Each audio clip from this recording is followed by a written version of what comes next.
Hey John, Hey, Sorry, Mike. this is embargoed to midnight tonight. what did you make of their 7-1 bench against Italy, and do you expect them to do something similar?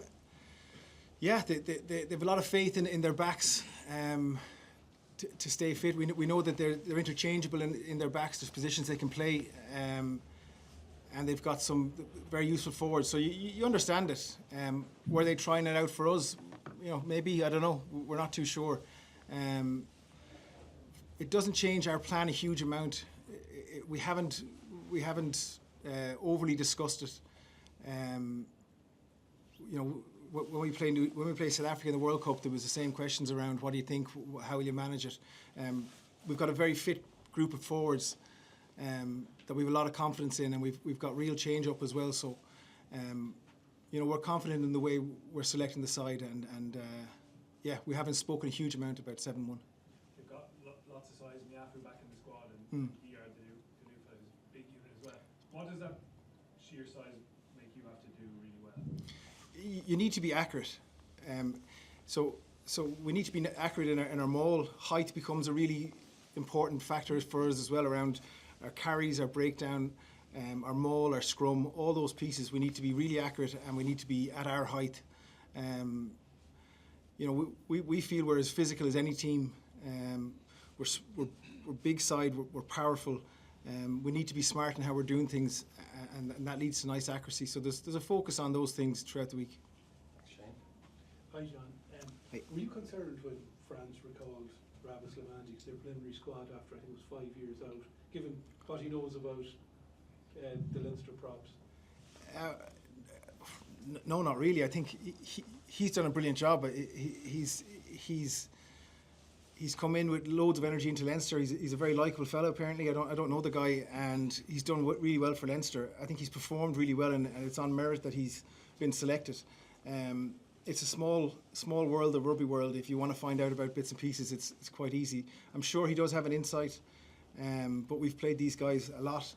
The lads play them in Europe quite a bit. We're very familiar with each other, etc. You know. So, Yeah. but hey, look, I'm good for him. Cian? Fogs, what kind of feedback did you get from the scrums in Cardiff? Yeah, there was. I guess there was a. I guess you never want to throw anyone under the bus, so it's important. The space on bind, and I think referees are trying to make decisions nice and early so that they can change behaviours. So they're making quick decisions, slowing down the process a little bit, making sure there's really good space on crouch, making sure that exists on bind, leads to a nice contact, and leads to an engagement that can withstand the pressure. If one side is pre-engaged and the other side isn't, you get this disjointed entry, which leads to movement and so on. So with speaking to the referees, their focus is making sure that we get to a contest and that this space exists on bind. And there was times when that didn't exist in the Welsh game, that there was times when one side was in, the other side was out. It leads to movement, it leads to messiness, it leads to collapses. It's not good to watch, you know. So you know, we got some nice feedback around how that will look for us against France. Ridley obviously seemed to make up his mind pretty early in that game. Can you tell us, like, if you're in the front row, that Irish front row, like, how difficult is it to adapt in the moment to what he's doing? Because I presume you think what you are doing is right. Yeah, well, I'm not blaming Ridley at all, really. There's some of, you know, some of the Welsh players were conceding on set and looking for the ground. It becomes very, very difficult to keep a scrum up. If you want to collapse a scrum, it's quite easy. There was a bit of hinging going on. There's a bit of everything going on in it. They picked their experienced side. They brought a guy back that hadn't played for 3 years. I thought he did a good job on Ports and Tighthead. But it was very, very messy. Like, you look at the first 2 rounds with regards to scrum, and we're getting nice entries. We're in a contest, and it's good to watch, and we got some good outcomes. This game was, in that first half, was very, very different. We adapted a little bit at half time. We got 2 scrum penalties in the second half, and like I said, we're in a good place as to with where we're going with it. There is a bit of management. There is a bit of management around the bind to see pre-engaged, not pre-engaged. That has to be managed well. It takes two teams and a referee to do it. So it's Jesus. If it was straightforward, I probably wouldn't have a job. So yeah. Okay, last couple of questions. Owen, Derek, then Simon. Hey John, Hang on. can France be beaten if the scrum is penalised like that again, or can you talk to the referee in advance to We'll send some clips if we need early in the week, and then we catch up with the referees on Thursday. So yeah, you can not influence, but you can show what you're doing, and it's up to them then to take on what they want. I'm sure France will be doing the same thing. So yeah, there's always a communication between the referees. We want to work closely with them. You know, they hold the keys, you know, when it comes to penalties. So we want to make sure we're working closely with them, and we are. Thanks. Derek, then Simon. All right, deep breath. Does the Gary Ringrose decision mean that anybody who goes 7-1 is out of their mind? That we've seen a new thing come in which has a 20-minute red card, and then you have to replace the guy. Is that would that to me? It would spook us.